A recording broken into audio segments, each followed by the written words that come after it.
वजीर आजम शहबाज शरीफ जेल से वजीर आजम बने। मरियम नवाज शरीफ जेल से वजीर आला पंजाब बन गए।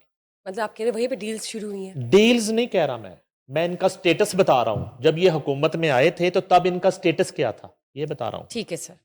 इन पे केसेस थे ना, ये बता रहा हूं, आपको याद दिला रहा हूं जी। इसहाक डार जेल से नायब वजीर आजम बन गए और वजीर दाखिला बन गए जेल से। ठीक। वजीर खारजा बन गए, सॉरी मैं स्टेटस बता रहा हूं।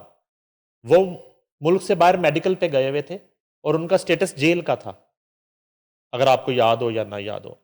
प्राइम मिनिस्टर शहबाज शरीफ पे मनी लॉन्ड्रिंग के केसेस थे और वो नैब जो है ना जमानत पे थे और किसी भी वक्त जमानत कैंसिल होने वाली थी और उसके बाद उनकी गिरफ्तारी बिल्कुल मुतवक्को थी और एक लिस्ट बन गई थी।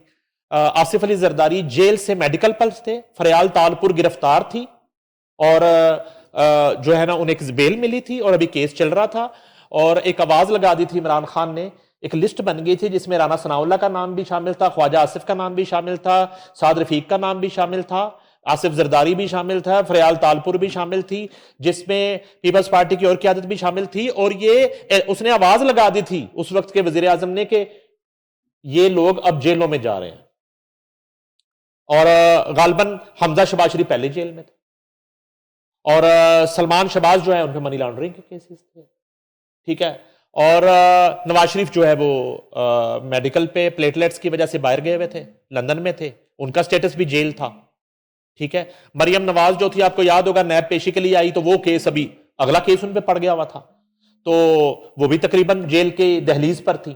तो ये तमाम जो पीडीएम की हुकूमत है और अलीम खान पर वो पीछे नैब के केसेस चल रहे थे और उसकी सोसाइटी जो है पार्क व्यू उसमें तोड़फोड़ शुरू हो गई थी और उसमें सड़कें उखाड़ना शुरू कर दी, घर गिराने शुरू कर दिए थे, उसको इलीगल करार दिया जा रहा था उसके मैक्सिमम हिस्से को जी। तो इन तमाम पीडीएम की जो हुकूमत बनी थी, तो आज भी पीडीएम 2 कहा जा सकता है इस हुकूमत को, तो ये तमाम लोग जेलों में थे ऑलमोस्ट।